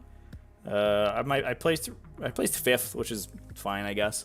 But I did get a runner-up in painting, so that's exciting. There were a lot of, as we can see, the store that we were in, for its RTTs, doesn't enforce battle-ready painting. Basically, everyone always got the battle-ready painting prize, and then fully painted armies were entered in a competition to win another prize. And there were a lot of, like, mostly painted armies there. Or armies that were like a mix and match of borrowed models and stuff. Which, honestly, I think for RTTs is probably good. Especially with new codexes coming out and things shifting around. I think you should be encouraged to play whatever you want. I don't think you should have to play like painted models in order to win games. But that's just me. It's up to whatever store. But that did mean I was in running for, despite the fact that my army is mostly half painted because it's just basically battle ready painting. It was more painted than most of the armies there, so we got second place painting, which was very exciting. So we still walked away with a prize, but unfortunately lost in the final round. And to be fair, though, I think if I were to have a final game that I lost, it would have been a game like this, one that basically every one of these little decisions was very crucial. Unfortunately, I do think that it does kind of highlight one of the idiosyncrasies of Custodes, I guess, which is that they're so resilient and they have so many invulnerable saves that a lot of times the game can hinge on whether or not those invulnerable saves kick off. And in this game, they did. In my first game that I talked about, they didn't. So, a bunch of bikes and stuff died randomly to attacks, and in this game, basically nothing died efficiently when I attacked it. And that sort of started when the side Tyranids charged the bike captain. He took no damage, So that's too bad. But I do think it is an interesting matchup, and I do think it did illuminate some stuff for me. So as a bit of a breakdown, I guess we can answer some questions before I talk about some of the changes I think I'm going to make to the list. But as a bit of a breakdown, I do think that there are going to be some changes that I am going to make to this style of Crusher Stampede. And I think one of them is going to be that second Hive Tyrant, because what especially this final game showed me was that the Hive Tyrants are not as consistent against Custodes as I was sort of expecting them to be. And part of the reason is the Emperor's Chosen ability to turn into Shadow Keepers, because that's absolutely brutal for Hive Tyrants. Rendax is already, the 2 turns of Gene Rot Might Rendax is super duper disgusting, but the ability to full reroll on a unit that makes potentially, 20 to 30 attacks against the Hive Tyrant just means that the Hive Tyrant dies, 9 times out of 10. So I think the Biomorphic Carapace guy is defensible as long as he's your interrogation bot until you get to the late game. And he's just sort of hides in the back and asks people questions all game. But the other one, I think, has to get cut for this list to be good into Custodes, because he doesn't do enough damage and he dies too easily to be very good. Which sucks, because Hive Tyrants are my favorite models in the entire game, and I hate having to cut them. So one of the versions I was considering with this list, and I do think a version that if you are teching into Custodes, which you probably should be at this point, given that Custodes versus Tau, which are also going to be a threat for sure. Custodes are better performing and more highly represented in the metagame. I think you need another Toughness 8 body on the table to hold the middle objective. And I think the next version I'm going to play is a Tyrannifex in that spot. Because I can cut the Hive Tyrant and the Raveners. I have enough points for a Tyrannifex, and I think I cut the 4th warrior on that one unit. And that opens me up to get Focal Essence on the Maliceptor. So we have the Tyrannifex that can sit on a center objective, it can double tap its gun, and it gets full rerolls to damage, which does mean that my opponent potentially has to bleed CP to Emperor's Auspice to stop me from rerolling damage rolls on them, which is fine with me if they want to bleed CP on that thing. If they don't, there's a pretty solid chance that that Tyrannifex kills like 2 bikes every time it shoots. Even if they do spend to prevent rerolls, it's still pretty good. So I think that's the change we're going to make. I do have another tournament this weekend. We're going to try it out. I expect to play against a lot of Custodes, and I feel like that's going to be the platonic ideal of the list. The downside is that we lose that second sort of long-range threat, although I don't know how big of a deal that's going to be. We also lose a Psychic cast, and it makes the distribution of Psychic powers super awkward, because I think Swarmlord might have to be the caster that gets all of the the mass convergence powers, and then we shift over Onslaught to the Neurothrope, which just feels weird. But I think that's probably the most efficient. Maybe Onslaught goes on the Maleceptor or something? I don't know. It's very strange. But I think that's the change we're going to make. And that does open up the Neurothrope. If he is onslaughting, you don't need to onslaught late game generally. So that does open the Neurothrope to be your mental interrogation caddy later on, which is probably fine. But that's probably what's going down. A bunch of questions about Harry Dan. Why no Harry Dan? So the immediate response to that is because I think Tau was going to kill Harry Dan, unfortunately. And that ended up mostly not panning out because the Tau, even in this event, the one Tau player went undefeated. I think there were 2 undefeated at the end, and one Tower player ended up winning all their games. But a lot of the Tower players got knocked out by Custodes players like instantaneously. And I think that might just be what happens in the future. So I may not be as worried about Tau as I probably should have been. The other thing is that I have trouble building a Harry Dan list that I like, because the one that I had was pre-Crusher Stampede. It had Jane Sailors, it had Hive Tyrant, it had Neurothrope, it had Hive Guard. It lost 50 points in the Hive Guard bump up, and I don't know if it has anything it can cut, realistically. It was already walking a very fine line, and it kind of didn't survive the 50-point increase. The other thing is that I don't feel, and I might play a couple games and change my mind about this, but I don't feel like Harry Dan is better than a Crusher Stampede list. And at the very least, I don't feel like a non-Crusher Stampede Harry Dan is any better than a regular Crusher Stampede list. And the Crusher Stampede Harry Dan is very inconsistent, because that list, I mean, if the original Harry Dan list was already low on models, that list is minuscule. The list that I have right now it's the 2 Hive Tyrants and Swarmlord, a unit of Hive Guard, 3 units of Warriors, a Harry Dan, and a Harpy. So it's like,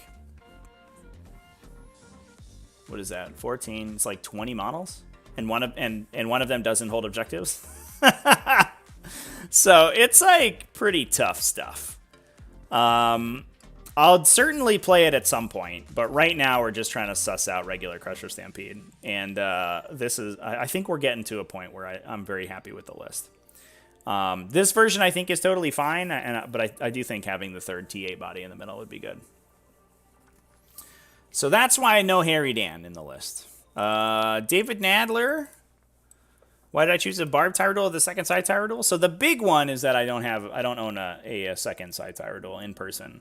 But I think the Barb Tyranids is just fine by itself. Having access to another long range gun besides the Hive Guard, I think is like totally defensible, and it's fine. I like him. He's okay.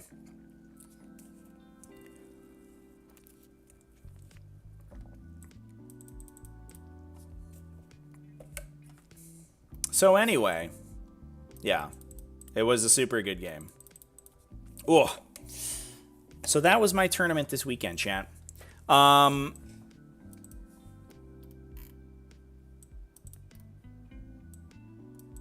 Yeah. So that's what's up. That's what's going on. Fire Tyrant's hilarious. They had a Custodes player cry when Celestial Sacrifice killed half the Custodian Guard. Well, yeah, good Custodians. Custodian players. Yeah, Chris. Yeah, it's hard to build Harry Dan after the points increase. It doesn't feel like there's a list that fits everything in correctly, or I guess to an extent that I feel comfortable with. It's yeah, it's super duper tough. Oof.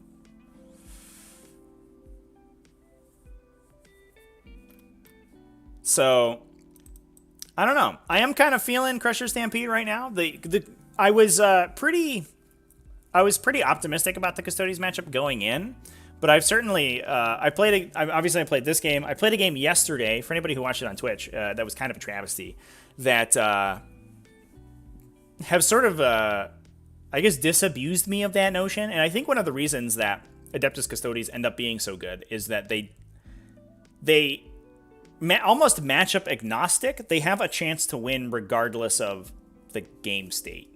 Because every model in their army is multiple wounds, often with a damage ignore, and an invulnerable save, there are situations where your opponent simply does nothing to your army, and you just get to win for free. And I think that's probably the reason that the faction's so powerful. In addition to, they got points cuts, the missions are conducive to them, but I think the fact that they have this like extra layer of resilience, I think is what does it for them, in my opinion. And I've played a couple games recently, including this one, that have kind of showed that to me.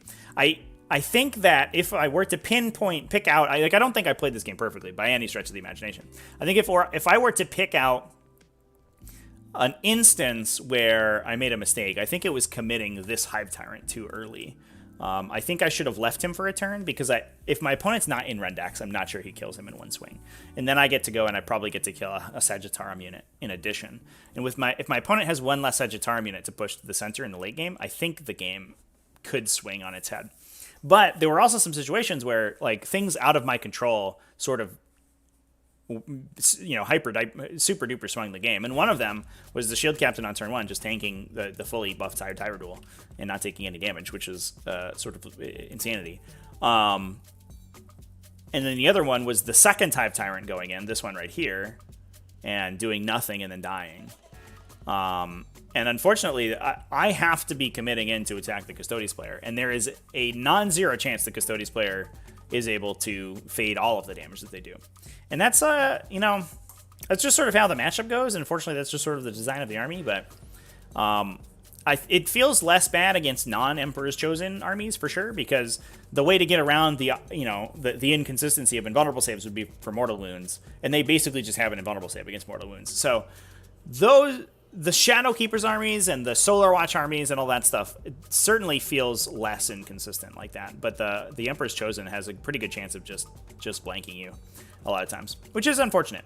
And if there was going to be a section of the of this video that was going to be me whining about Custodes, that would be it right there. So I think the outcome of their games can be too random sometimes.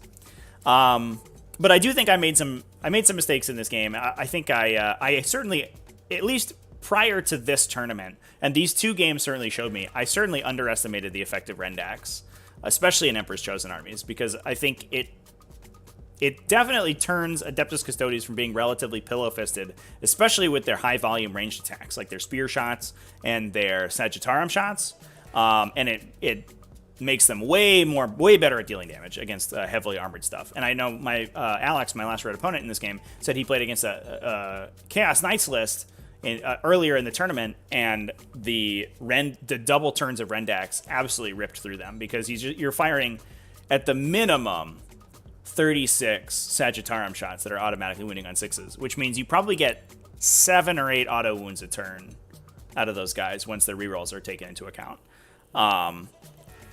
which is wild, and that's in addition to the regular damage that they're doing just wounding on 5s with rerolls. So seven auto wounds, half of them go through, is like 6 to 9 damage, depending on the weapons you're firing at them, for freezies, basically, after saves. They save on 4s. So you get like 4 through, and then one of them might be a 3 damage shot off of the disintegration beam, which is crazy. That's so good. Adeptus Custodes, so strong. Thanks for the kind words, everyone, though.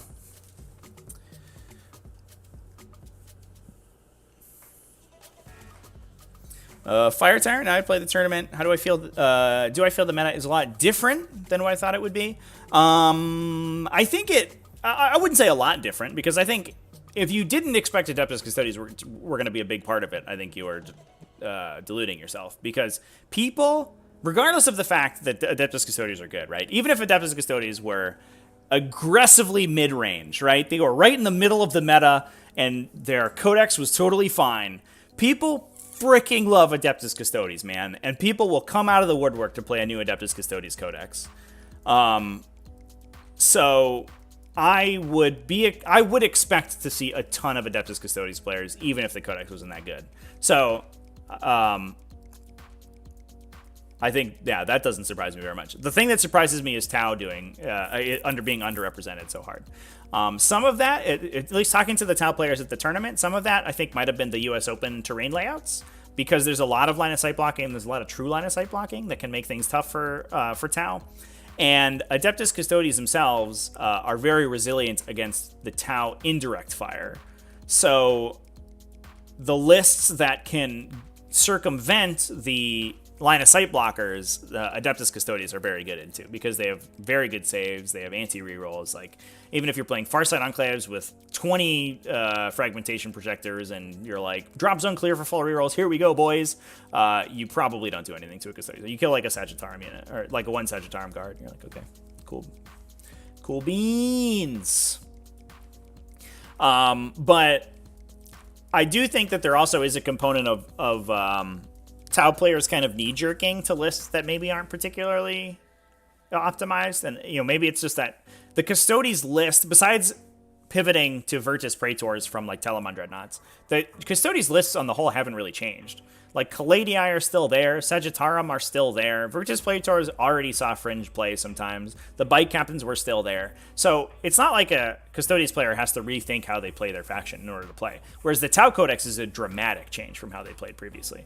So I think there's probably maybe more growing pains with Tau, and so we may see some very powerful Tau lists over the next couple weeks, and just, since the Codex is so new, people have been playing sort of weird stuff. But I think the lists people are playing that are like triple Storm Surge, sit in the back and shoot and stuff, I think those lists are not going to do well, generally, especially on heavy terrain boards. Sometimes they like play against Knights or something, and they're like, we go first and win, woo, but you can still get pushed out of primary objectives if you go second.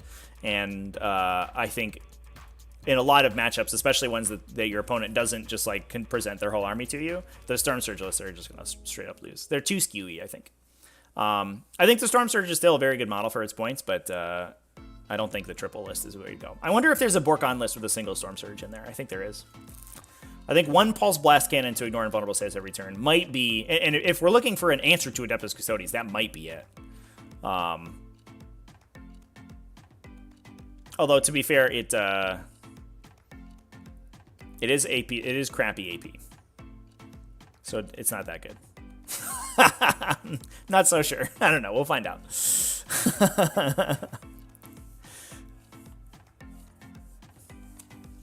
1 CP to turn off rerolls and transhuman is so powerful. I mean, the 1 CP transhuman's fine, right? Like, we've been playing against that with Space Marines for ages. And the way Adeptus Custodes play, they don't play in the way... Like, Space Marines have a lot of lists where they're designed to maximize the effectiveness of transhuman physiology. And Custodes have some of those. I have a video coming out later this week, but I talk about a list with a unit of 10 Custodian guards with shields, and that is a list that's designed to present a single threat and then combine all of its defensive tech on that single unit. Which Space Marines also did for the longest time. They would have one big unit of Blade Guard or one big unit of Aggressors or whatever it was that would run up the table. And that was good, but it wasn't, I don't think it was ever particularly overpowered. And I think Custodes don't quite do that. They can reactively transhuman to prevent damage on one unit, but Custodes armies can't afford to present a single unit to you because they're individual units. While they're very good, they don't do enough damage by themselves. So they, it's not like a Custodes split list is like, unlike outside of the one that I'm talking about, is like, here's one unit of Bikers that I'm going to put all my defensive buffs on. They're like, here's 3 units of Bikers and 2 units of Sagittarium and some Wardens. And you're like, okay, well, I'll shoot that thing, and if you transhuman it, I'll shoot something else.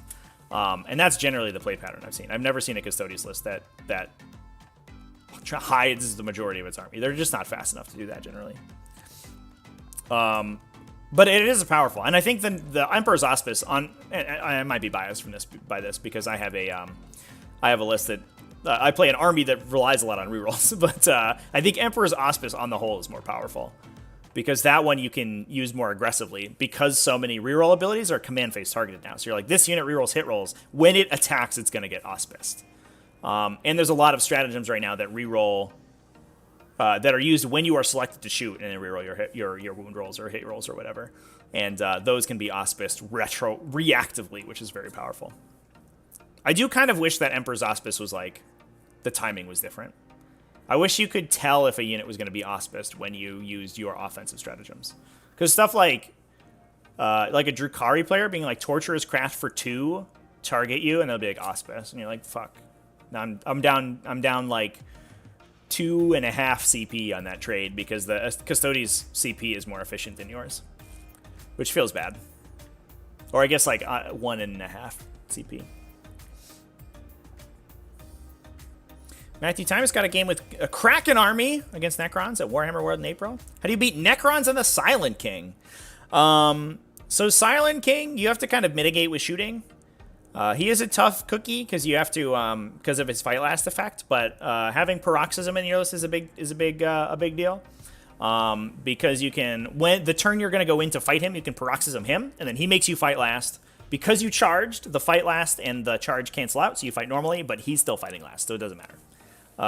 So having Paroxysm in your list is very good. Unfortunately, Silent King is basically the only deny that that Necrons have, and they will save their deny for that. But because it's Psychic Phase, you can reorient your game plan if he does make the save. You could just like Hive Commander the unit that was going to charge somewhere else, and they can go do something else. He also unfortunately gets trucked by Hive Guard pretty hard though.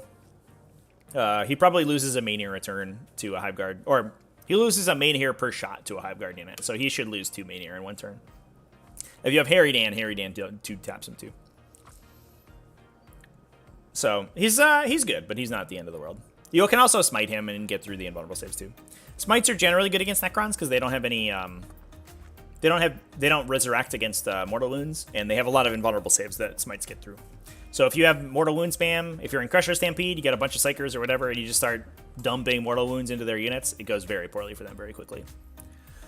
Diego De Silva for an Escalation League, starting at 500 points. Which would I take? A Swarmlord, 2 units of 3 melee warriors, and a Trigon, or a Broodlord, 30 Termagants and 30 Hormagaunts? The Termagants and Hormagaunts are probably not going to do you much good, I think, in a 500 point game. They can take the objectives very well, but even at 500 points, a lot of armies can kill 30 models in a turn. That's just how 40k works. So I would definitely play the Swarmlord one. I don't know if I would make the warriors if I would upgrade the warriors, but you can take upgrades on the Trigon. I guess it could be in Crusher Stampede, right? At 500 points with warriors and Trigon. So the Trigons has defensive abilities. If it can be a Trigon Prime, you could biomorphic Carapace it, and then it's really hard to kill. And then Swarmlord can just double move it up the table. I think that list is much better. I would certainly take that one. Trigons are cool as hell, too. What do I think of the top 5 codexes? It's definitely... I think Drukhari are still up there. So it's probably Drukhari, Custodes, Tau.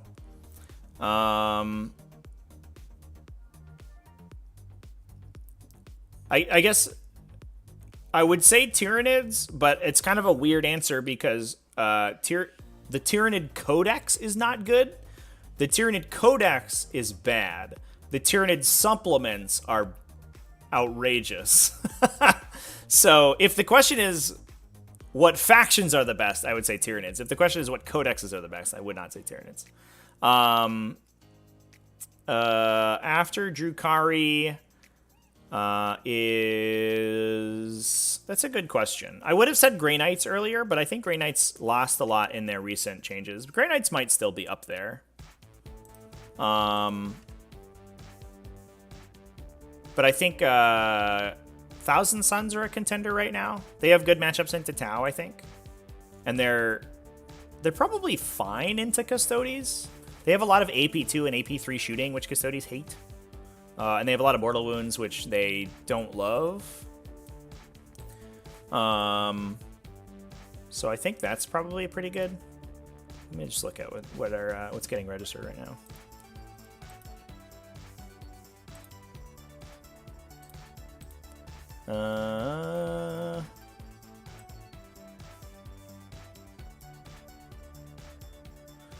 Yeah, I guess Gene Stealer Cult too is probably up there in the running, just because they're new and people aren't entirely sure what they do. Nick Nadavati just took down a GT with one, although he had a draw. He was 4-0-1, which is a little funky. So I guess those would be top 4 is certainly Custodes, Tau, Drukhari, Tyranids. We have honorable mentions for like Grey Knights, Thousand Sons, Gene Stealer Cult, I guess. That would be my my final answer. James Ramsey, Gene Stealer Cults are top 3? Yeah, or top 5? I'd see that. Not biased with Tyranids being the top. I mean, I think that's demonstrably provable at this point. I think Crusher Stampede is certainly a top 5 army in the game, 100%. In a lot of GTs right now, it's the only army that's contending with Thousand Sons and Custodes. Most of the time, you'll see not Thousand Sons, Tau Empire and Custodes. A lot of times, you'll see Tau Empire or Custodes number 1, Tau Empire or Custodes 1 and 2, and then Tau Empire 3rd, and then there's a Crusher Stampede in there, and then a bunch more Custodes and Tau. That's how most of the events are looking right now. And it's unfortunate, but I mean, it'll be like that for the next couple weeks, and then things will level out a little bit. I think people will start teching for Custodes, and some interesting technology will come out of it. That's another thing that I know a lot of Tau players have been saying, is that a lot of the Tau lists currently are leaning really heavily, going back to the discussion on how Tau can be better. A lot of the Tau lists currently are leaning really heavily on the low AP weapons. So I mentioned air-bursting fragmentation, but also people are like, I get full rerolls. The best weapon to get full rerolls with is like a flamer or a burst cannon. And a Custodian in cover, assuming you don't have a target lock on your battlesuit, is just like 2+8, bro. Whatever, dude. And just eats all of those attacks and takes nothing. But I think if we see Tau players like flipping to plasma rifles or something, or mass fusion or something like that, I think that matchup could change dramatically. If a Tau player just like waits till the Custodes player commits to the middle because they have to, and they just like trade with breacher teams with them, because a breacher team will force out a bunch of defensive strats. If you don't use defensive strats on them, they're 20 shots, 3s re-rolling into 3s. Yeah, 3s to hit and wound, full re-rolls. Almost, I think they re-roll. They like explode with the full combo. They explode 6s and re-roll 1s, I think. So it's like it's almost hitting on 2s with re-rolls. So if you don't auspice that, they'll just like rip any of the Custodians off the table. So you like trade with shitty breacher teams in the middle, and then the Custodians commit, and then you drop your big squads and just start plasma rifling people away. I think that like there's probably a list in there that does that, or it's just broadside with rail rifles and stuff. That might also be the best version still until broadsides get nerfed, and they just peck at you with SMS until you move out to the middle, and then 18 rail rifle shots just rip your army apart. So anyway, I think that's all the discussion that we have today. I think this has been a very good discussion, though, about Custodes and about Tau and about some Tyranids. I have another tournament this weekend. I'm going to play the Tyrannifex in it. I have my Tyrannifex back here, actually. He's sitting on my table. He's waiting to get painted. Here he is. He's halfway painted, or he is halfway base coated, I guess. There he is on the little camera. And he's going to get some more green before this weekend, and then he's going to see the table. I played a couple games. I played $1 Billion Clown Farm on stream. He was playing Speed Mob. That might also be a contender for top lists, too. That's probably like, if there was a 6th spot, Speed Mob might be in there as well. But that was a super good game. He killed 2 Wazbon Blasted Jets, and I was like, holy shit, this guy's actually legit. So, that seems good. But I'll be back next Tuesday with that. I'll also be streaming. I have an interesting streaming schedule this week because I'm in a bunch of tournaments. So if you watch me on the twitch.tv/TacticalTortoise, check that out. I got a bunch of streams going on. It's going to be good. I'm playing in some of the T5S2 events. I'm playing in Alpha League this season as well. Currently 1-0. Seems good. Playing some varieties of Crusher Stampede, and I'm playing in Speedhammer with Harry Dan. Harry Dan making a return in Speedhammer. in a Crusher Stampede list. So I have some games from that scheduled throughout the rest of the week, so check me out over there. The VODs for those and other games from last week should be going up on TacticalTortoise TV soon, and we're going to have some in-person streaming, some more in-person streaming happening probably next week, I think. I'm kind of out of time this week, unfortunately, to schedule any, but I'd like to start getting them on a week, potentially a weekly basis. And I've talked to a lot of the local players. They're super interested in playing on stream. And so we're going to probably try to set up a day where it might be a Thursday, maybe a Friday, I don't know, where we just stream a game every week, which will be good on the YouTube channel. So if you're interested in that, stay tuned, and we'll get some of that going on. Otherwise, I got a game about, or I got, a video about Adeptus Custodes coming out. I mentioned the video about unit coherency for advanced tactics. Those should both be out later this week. I might do a video, another tech talk video on a Harlequins list that won a tournament this past weekend that I noticed. I mean, Harlequins are so good, and they've been so mediocre for so long because they got power crept out the wazoo, but it's nice to see them back in the undefeated spot at a GT, so we might talk about that. A lot of videos happening, so I'm psyched anyway. Thanks everyone for watching, by the way. Fire Tyrant, thanks for the kind words, thanks for the well wishes, and yeah, stay tuned for more stuff. Remember to keep it classy, folks, and have happy wargaming.